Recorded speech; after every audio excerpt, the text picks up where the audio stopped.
My people, citizens of the internet, hope you are doing well today. There's a lot of weird news going around. I keep seeing stuff about this Pentagon leak, which is, the whole thing seems really odd to me. I guess today they, said it was someone in the National Guard or something. But all that aside, what I came here to talk about today is my boy, Jon Stewart. Now, full disclosure, I was a huge Jon Stewart Daily Show stan, as well as Colbert. Back when those guys dominated Comedy Central, that's like all I watched. And Jon Stewart, first of all, OG weed smoker. Half-baked, if you haven't seen it. But also just a decent human being, And my priorities, right, as far as politics go, are simple. People over everything. And that's why I support Medicare for all. My philosophy with politics is this. It's boil it down to something this simple. Human life is more important than anything else. So I don't care if you're terminally ill and there's a cure for you that's $1 billion, do it. Money is no object as far as human life is concerned in my mind.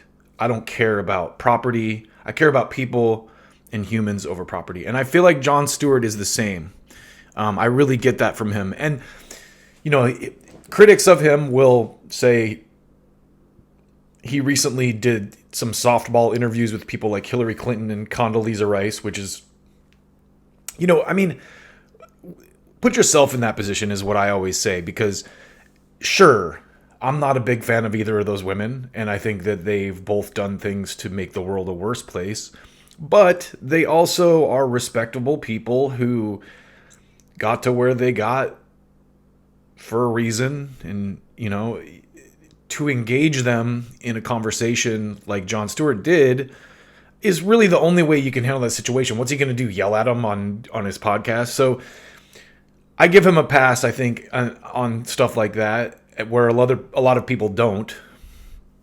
And he also put a medal on a Ukrainian Nazi, which he didn't probably know was a Nazi. He's done some things recently that a lot of people on the left discount him for. So I wanted to show you this clip because Jon Stewart is winning me back. I think recently he's been speaking a lot more to people like me, and just watch this. He covers a couple things in this clip that I think are so important. So anyway, let's watch it.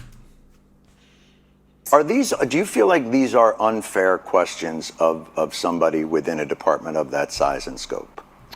I think you have a particular thing you really want to talk about and you're asking me other questions, but I don't think it's unfair to ask me about the audit. It's absolutely the case that the United States military should be able to pass an audit, and we've got to be on that pathway to get there.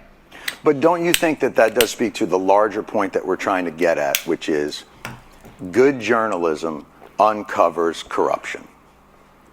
And good journalism does uncover corruption, but I'm not sure these two things are linked. An audit is not. But they are. I haven't heard Jon Stewart's take on the Twitter files yet. You need to explain to me, do you understand what an audit does and the degree to which it is linked to the question that you're asking?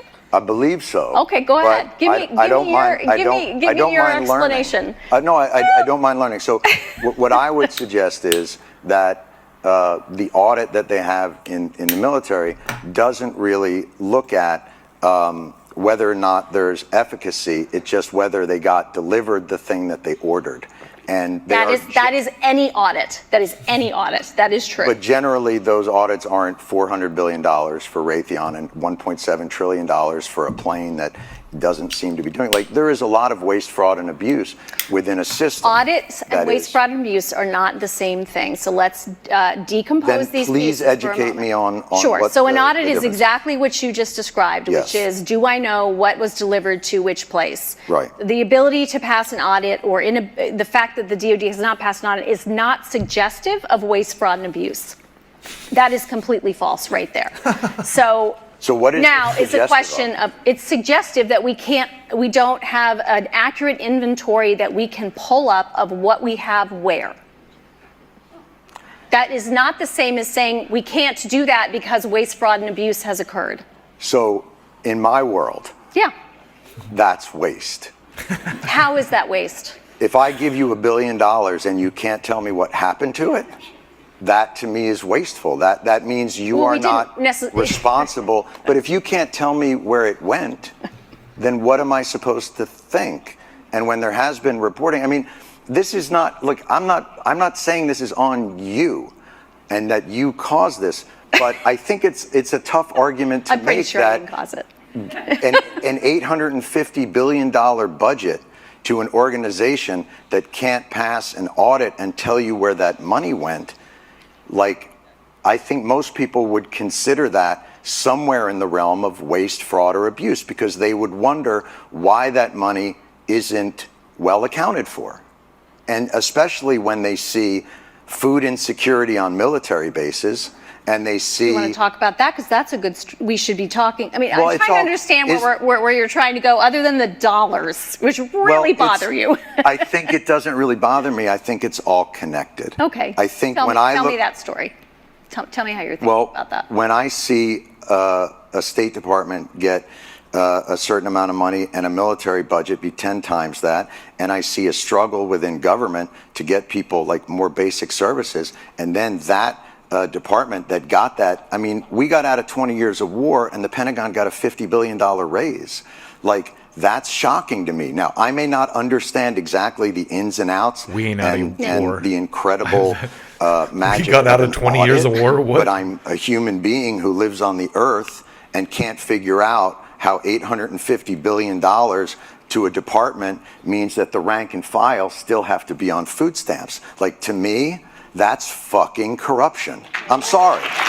And if that blows your mind, and if you think like that's like a crazy agenda for me to have, I really think that that's institutional thinking, and that it's not looking at the day-to-day reality of the people that you call the greatest fighting force in the world. So I get back to this idea of like, I'm not looking to pick a fight with you, but I am surprised at that the reaction to these questions are, you don't know what an audit is, bucko. Like, that's just weird to me. Okay. On food insecurity, major priority for us. A lot of funds are. Okay, I'm not even gonna listen to her response, and I'm sure she's a great woman. So this woman's name is Dr. Kathleen Hicks, and she is the Deputy Secretary of Defense. And first of all, kudos to her for doing the interview to begin with. I'll give her credit for that, for taking tough questions from someone who might actually be critical. But I like this clip for a couple reasons. First of all, I like what Jon Stewart said about journalism and what journalism is, and how journalism is exposing corruption, because that seems to be lost on a lot of people nowadays. People are used to journalism being their opinions reflected back at them. You know, the MSNBC and CNN viewers in the Trump era just wanted to, have their confirmation bias, have their views that Trump is a terrible person confirmed, and everything else is kind of secondary to that. And that's not how journalism works. Trump can be a bad person, and bad people can also be doing bad things to him. Those two things can exist simultaneously, and some people don't grasp that. It's like anything against Trump is good, and then I like that Jon Stewart kind of calls her on her BS here, because these people have a tendency, I think people like her, and I don't know her, and I'm not judging her as a person, but I think a lot of people, like Stewart says, institutional thinking, these people believe that they're elite for a reason. Like this woman went to MIT and stuff, and runs in the elite circles, and they believe that this kind of waste and fraud is justified because they're making America great in the world, or whatever they believe in their elite circles of people that run, quote unquote, run things in the country. And I don't even think that's wrong, but I do think that kind of informs her worldview, and that someone like Jon Stewart kind of talking about Pentagon waste, she's like, well, we don't really need to look into the zillions of dollars we dump into the war machine every year and where they go. Come on. We're doing the good for the country. We're out here trying to keep y'all safe from terrorism in Russia. When the reality is, the reason that they don't want these budgets analyzed is because a lot of the money, the reason this will never happen is because a lot of the money for war goes to scurrilous and shady sources. I just saw a report from Seymour Hersh that Zelensky and his crew stole $400 million provably from, the money we're sending to Ukraine. Oh, I'm so shocked. Do you remember when they sent a pallet of money to Iraq? This is what I thought of. I'll close out on this, but I'm going to show this story. But one of the... I got into politics because of the Iraq War. Long story short, one of the standout stories to me from that era was this story that I think it was The Guardian or the BBC ran. I'll find it and put it in the description. But the story was about how the U.S. sent a pallet of money to Iraq and it disappeared. Like a literal pallet with stacks of cash on it, and it just like, oh, we don't know where it went. It was like 12 billion or something like that, and it just disappeared. And so with the march towards Ukraine and all the fake patriotism and garbage around that, as soon as I saw it, I'm like, oh, here we go. And, do I have to go any further? I mean, this is what Jon Stewart's talking about. We can dump endless sums of cash into these corrupt, war zones, but when it comes time to take care of our people here in the United States, we can't. The homeless problem in the U.S. is a mental illness problem. Medicare for all would solve it. A lot of these people should be in mental care facilities that Reagan closed in the 80s, and that's a whole other ball of wax I'll get into in another time. But Jon Stewart is winning me back here.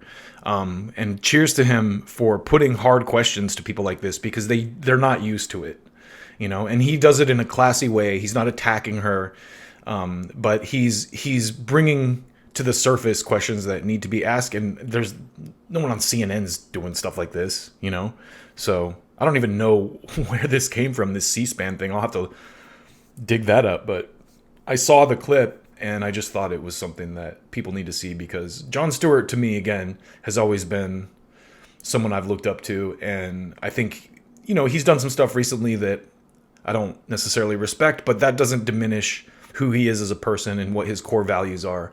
And he obviously cares about people. And I think that shows in the way that he handles himself. Take good care of yourselves.